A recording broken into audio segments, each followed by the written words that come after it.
So 2 days ago, I got a call from my friend Mark, who's a big body surfer, and he said that it was one of his bucket list items to go to Nazare when it's really firing off. Well, it's really firing off. And I got a call from Mark while I was having dinner 2 nights ago.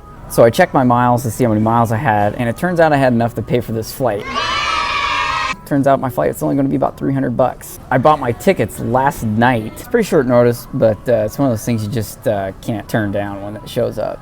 So I left San Diego. I'm here in LAX right now. I got about a 4-hour layover and then about a 10-hour flight to London. Got a day layover there, so I'm going to go and see if I can do as much as I can while I'm there. Never been to London. And then on Tuesday, first thing in the morning, heading to Nazare.